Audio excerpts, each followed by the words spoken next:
Desarrollo.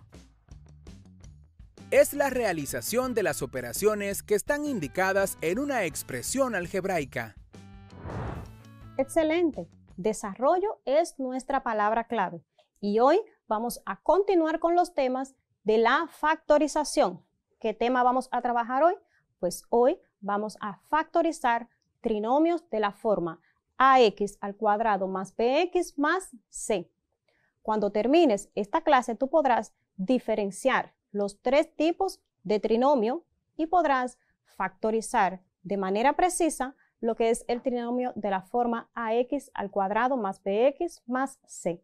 Bien, comencemos con nuestro trabajo de hoy. Una vez tenemos una expresión, lo primero que tenemos que verificar es cuáles son las características. Si tenemos este trinomio, ax al cuadrado más bx más c, esta es la manera general de yo expresar este tipo de trinomios.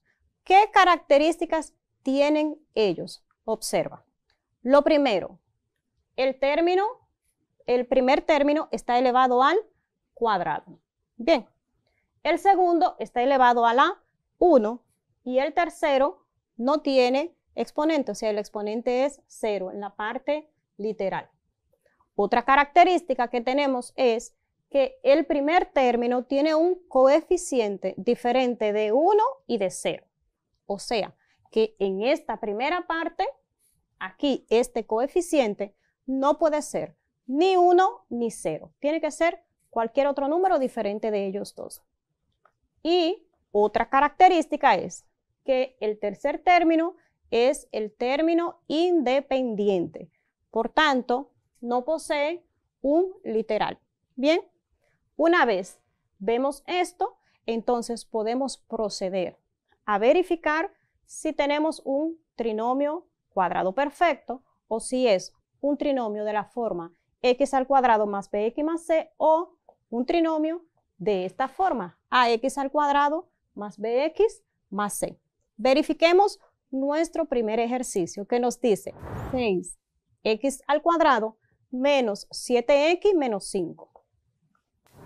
¿Qué hacemos? Verificamos las características de este trinomio, o sea, vamos a ver qué tipo de trinomio tengo.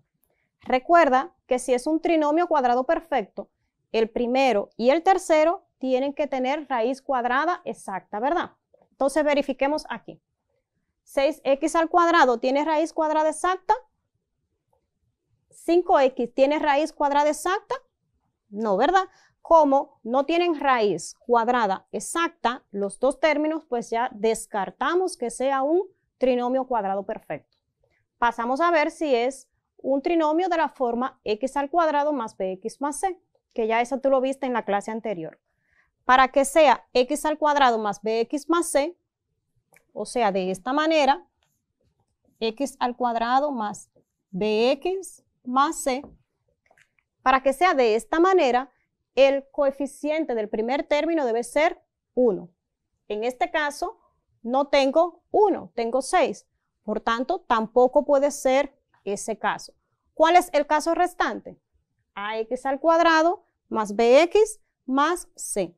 Por tanto, podemos decir que este trinomio pertenece a esta clasificación, porque fíjate que delante tiene el 6, que es un número diferente de 1 y de 0, y que tiene su término independiente.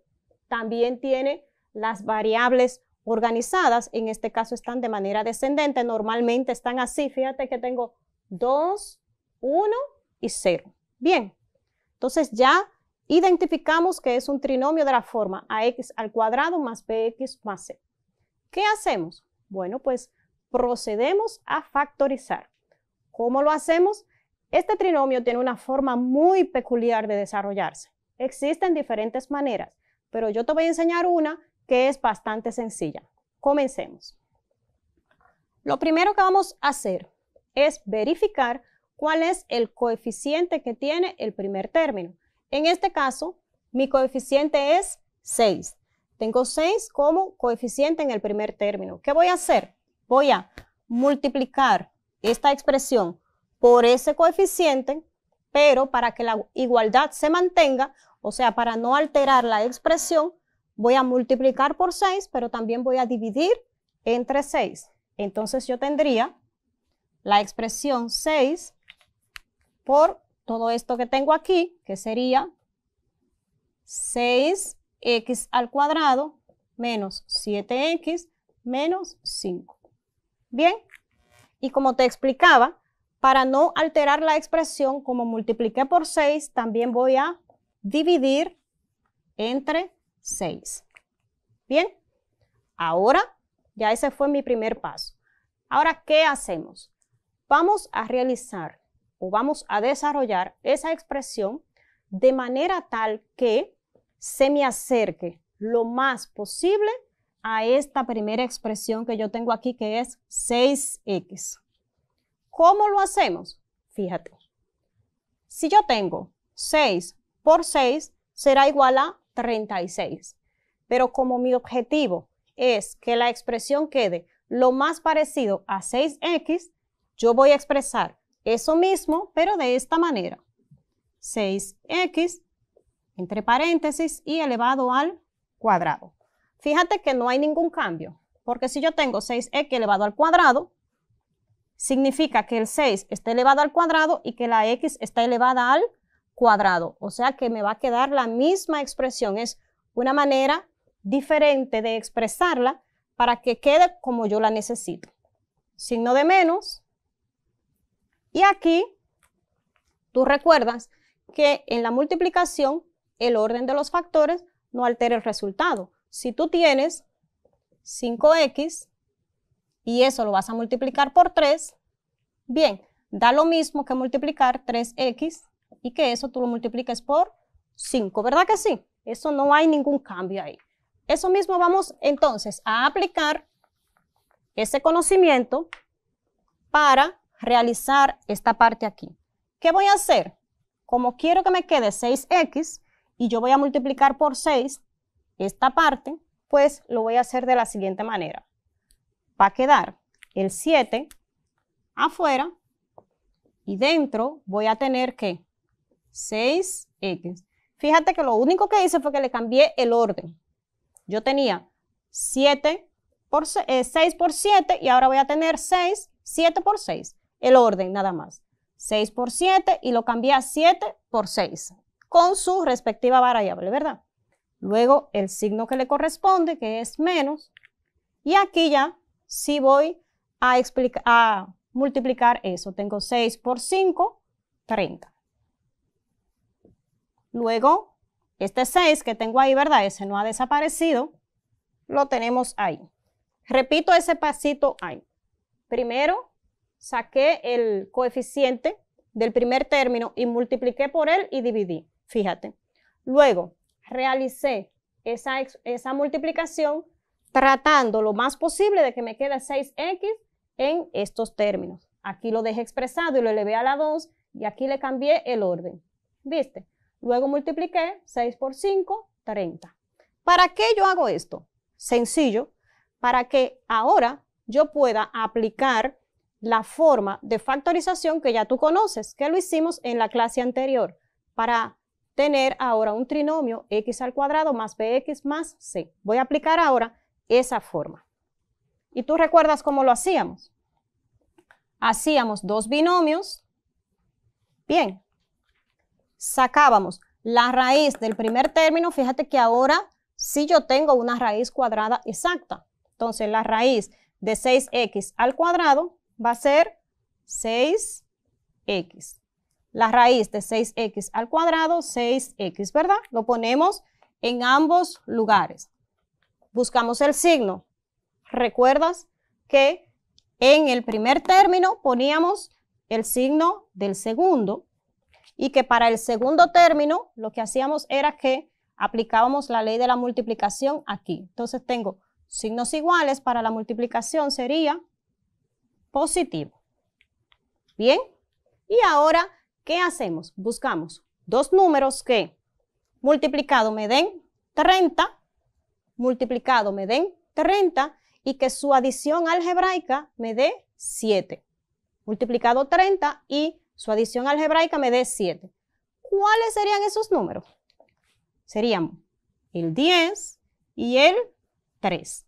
Vamos a ver. Tenemos negativo 10 y 3. 10 negativo más 3 me daría negativo 7. Y 10 por 3, cuando el 10 es negativo, me daría negativo 30. Y todo eso está dividido entre 6, que el 6 todavía no lo hemos tocado. Bien, ya casi terminamos. Observa bien ahora el resultado que tenemos. ¿Ves? Tengo 6x menos 10 por 6x más 3. Ahí hay algo que podemos aplicar ya de otras clases, ¿verdad? Podemos aplicar ahí lo que le llamamos factor común. ¿Lo recuerdas? Factor común, entonces le ponemos aquí. Buscamos factor común de los términos que tenga. No todos tienen que tenerlo, ¿verdad? O sea, si esta expresión tiene factor común, pues vamos a buscar el factor común de esto. Entre 6x y 10, ¿cuál sería el factor común? Exacto, el factor común sería 2. Entonces, ¿qué hacemos? Colocamos el 2 como factor común y decimos 6x entre 2, 6x entre 2 sería 3x. Exacto, 3x. Luego, signo positivo y negativo para la división. Recuerda signos diferentes negativo. Entonces, sería negativo. Y ahora 10 entre 2 a 5, exactamente. Bien. Y la otra expresión, ¿tendría factor común? También ya tú lo viste desde casa. ¿Cuál sería el factor común aquí? Entre 6x y 3, el factor común sería 3. Exactamente, y hacemos el mismo procedimiento. 3, y abrimos paréntesis, hacemos lo mismo, dividimos. Positivo y positivo me daría positivo para la división. 6x entre 3 sería 2x. 2x. Positivo y positivo sería positivo nuevamente. Para la división, positivo entre positivo. Entonces tengo 3 dividido entre 3 a 1. Excelente. Y todo eso está dividido entre 6. Pues me queda ya un solo paso. Ahí ya prácticamente está terminado el procedimiento. ¿Qué podríamos hacer para yo eliminar ese 6? Observa, aquí yo tengo un 2 y aquí yo tengo un 3, que es el producto de 6, ¿verdad que sí? Por tanto, yo puedo descomponer ese 6 y lo puedo hacer de esta manera. Vamos a escribirlo para que no te pierdas. Descomponemos el 6. Entonces tendríamos 2 por 3x menos 5. 3 por 2x más 1. Y si yo digo aquí que esto está multiplicando, esto es igual a 2 por 3. ¿Verdad que sí? Ah, qué bueno que ya lo viste desde casa. Entonces, 2 entre 2, ¿a qué es igual? A 1. Por tanto, puedo eliminar eso. Y 3 entre 3, ¿a qué es igual? A 1. Por tanto, también se puede eliminar. ¿El resultado cuál sería?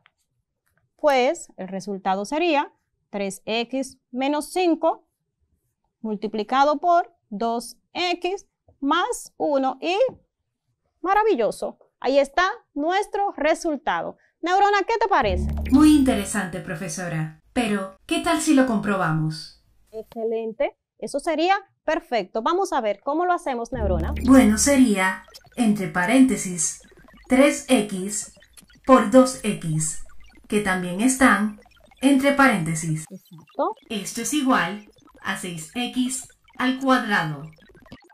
Muy bien. El siguiente sería, entre paréntesis, 3x por 1.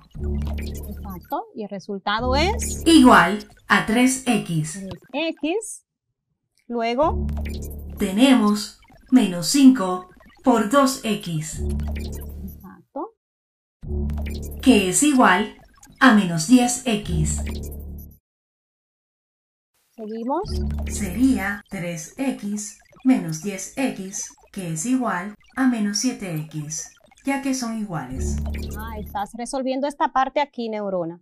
3x, que es positivo, y negativo 10x, como son semejantes, ya tú lo resolviste, y nos daría negativo menos 7x. Exacto. Y luego, por último tenemos menos 5 por 1, que es igual a menos 5. Negativo 5 por 1, que es igual a negativo 5. Y como podemos observar, tenemos nuestra fórmula inicial. El resultado es, ¿sí? 6x al cuadrado menos 7x menos 5. O sea que esa comprobación nos dio exacta. Ese es nuestro resultado, ¿verdad? O sea, el resultado es este y aquí estábamos comprobando que cuando multiplicáramos esta parte por esta, o sea, este término por este, pues el resultado me diera la expresión inicial que era esta. Bastante sencillo, ¿verdad que sí? Muy bien.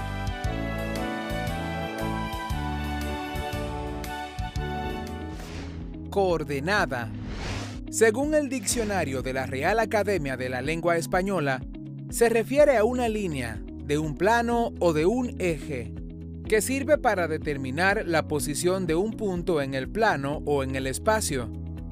Es también cada uno de los números que determinan la posición de un punto en el plano o en el espacio. En geografía, es cada una de las coordenadas que determinan la posición de un punto cualquiera en el plano, en función de una longitud y un ángulo. Bien, ya tienes ese conocimiento ahí. Fíjate, las coordenadas siempre serán un punto de referencia. Nos ubican en el espacio y en el mismo plano para saber un punto de referencia. Y lógicamente, ese punto de referencia será para un objeto, para un lugar e incluso para una persona.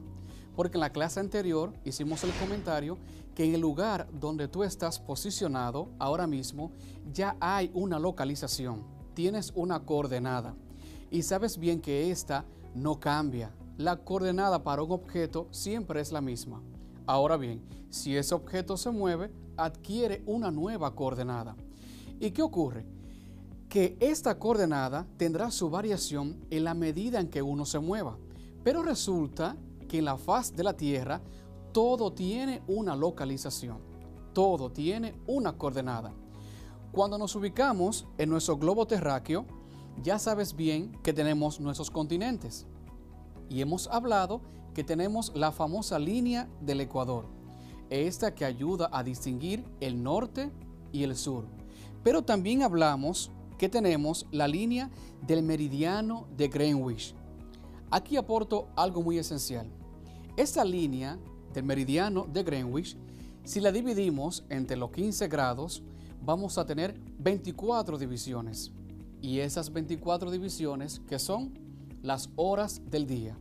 Por lo tanto, a partir de la línea del meridiano de Greenwich, cada línea tiene una distancia de 15 grados, ayudando con esto a ubicar las horas en el día. Por esa razón es que las coordenadas se leen en grados, dependiendo de la línea en la que estemos ubicados, en minutos y segundos. ¿Sabes bien que esa es la nomenclatura que vamos a utilizar? Grados, minutos y segundos. Esto varía dependiendo de la ubicación del objeto. Pero ¿qué ocurre? En la historia hay lugares que han sido de mucha incidencia, sobre todo aquellos lugares que dan pie a la entrada a un pueblo, pero también aquellos lugares que dan pie a la entrada a un nuevo continente, a un espacio de comercio. Pues entonces, con esto, sabes bien que las coordenadas de aquellos muelles, de aquellos aeropuertos, son muy utilizadas en la aviación, en la parte marítima. ¿Pero por qué? Porque se utiliza a nivel de comercio. Así ocurrió con nuestro querido Caribe. Así ocurrió con la parte de América. Fíjate, cuando Cristóbal Colón emprende su viaje desde el continente europeo, la intención no era precisamente llegar aquí al Caribe.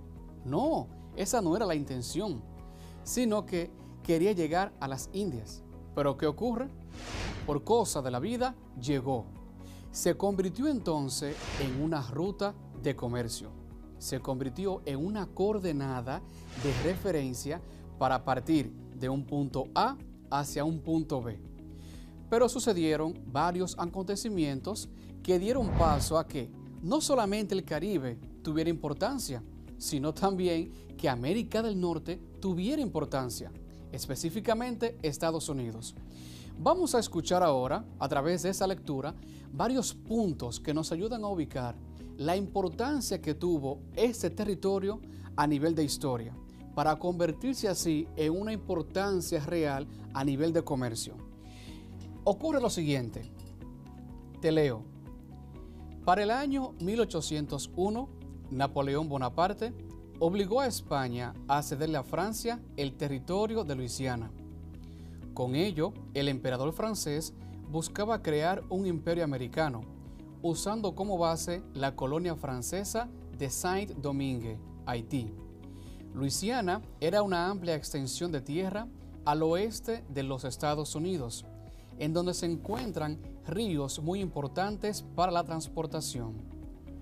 Esa transacción preocupó profundamente a los funcionarios del gobierno norteamericano, por varias razones.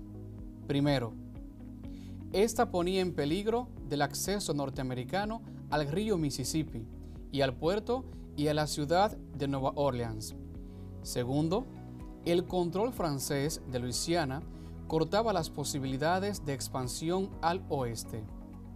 Tercero, la presencia de una potencia europea poderosa como vecino de los Estados Unidos no era un escenario que agradaba al liderato estadounidense. El presidente Thomas Jefferson ordenó al embajador norteamericano en Francia, Robert Livingston, comprarle Nueva Orleans a Napoleón. Para sorpresa de Livingston, Napoleón aceptó vender toda la Luisiana. En 1803 se llegó a un acuerdo por el cual los Estados Unidos adquirieron Luisiana por $15 millones, lo que constituyó uno de los mejores negocios de bienes raíces de la historia. ¿Te fijas? ¿Cuál es la importancia de esto? La localización de la ciudad, la localización del río Mississippi y la importancia que tenía a nivel de comercio. Ahí la utilidad de esas coordenadas, no solamente por lo que implica llegar, sino por lo que implica también traer de allá, por lo que implica comercializar. Por eso, el uso de las coordenadas no se restringe solamente a un conocimiento de saber dónde está tal o cual lugar, sino sobre todo a la importancia que tiene ese lugar para las cuestiones de comercio, de industria y de progreso de las naciones. Esto tiene sus cambios en la historia. Y parte de esos cambios es que el nombre que se le da a un lugar por su ímpetu económico. Si tú te preguntas, un país importante de América, de una vez mencionas Estados Unidos, por la importancia económica que tiene. Si vas al Caribe, ¿a quién mencionas? Fácilmente a las Antillas Mayores, a las Antillas Menores. ¿Y cuáles son esos países que componen las Antillas Mayores y las Antillas Menores? ¿Cuáles son? Las Antillas Mayores incluyen las islas de Cuba, Puerto Rico, Caimán, Bahamas, Jamaica, Haití y la República Dominicana, mientras que las Antillas Menores son el grupo de islas en el Mar Caribe, formado por las Antillas de menor tamaño que forman un arco insular al sudeste de las Antillas Mayores o Grandes Antillas, que va desde el este de Puerto Rico hasta la costa occidental de Venezuela.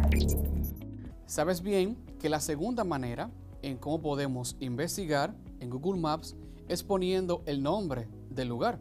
Si vas a una tienda desde tu casa, tú pones el nombre de la tienda, inmediatamente el mapa te traza la ruta del punto A al punto B. Pero en el caso que tú desconozcas, el nombre de esa tienda, pero si sabes por Google Earth ubicarla, haces la transformación, sencillo, de grados a decimales, e inmediatamente ahí tienes el resultado para investigar. ¿Se comprende eso, Neurona? Se comprende perfectamente. Vamos a ver. De la primera lectura que hicimos sobre la importancia de esta región del Caribe, vamos a ver cuáles países fueron cedidas a esas coronas, para que conozcamos la importancia de esta incidencia que ha tenido el conocer la coordenada, sobre todo para cuestiones económicas. Yo te mencionaré, Neurona, las potencias involucradas en este proceso y tú me dirás el territorio que fue cedido a esta potencia. Bien, muy fácil esto. Primera potencia, España. Luisiana. Francia. Espere, estoy analizando. España cede Luisiana a Francia. Francia ocupa Haití y extiende su dominio a Santo Domingo. Exacto, que vimos que Napoleón Bonaparte estuvo involucrado en esto. Tercera potencia, Inglaterra. La respuesta es Estados Unidos. Exactamente. Recuerda que alcanzó la independencia de la potencia Inglaterra. Cuarta, corona portuguesa. Un momento, nuevamente estoy analizando. En 1530 expulsó las fuerzas francesas de Brasil. Exacto, por eso hoy en Brasil se habla portugués. Última, Estados Unidos. Según mi base de datos, en 1803, Estados Unidos compra Luisiana por 15 millones. Exactamente. Ya sabes bien la importancia que ha tenido el Caribe, sobre todo en tema de comercio, y el conocer esas rutas, conocer esas coordenadas de navegación, y también has aprendido a utilizar esto, Google Earth, Google Maps, y a realizar la transformación de grados, minutos y segundos a decimales para poder tú mismo investigar y conocer esa ruta. Ahora bien, sabes que si deseas profundizar en este contenido o si algún punto no te quedó muy claro, puedes visitar la página en pantalla para que repases este contenido. Me despido ofreciéndote una frase de una mujer icónica en la historia dominicana, y ella es Minerva Mirabal. Ella dijo: si me matan, sacaré los brazos de la tumba y seré más fuerte. Nos vemos, hasta la próxima.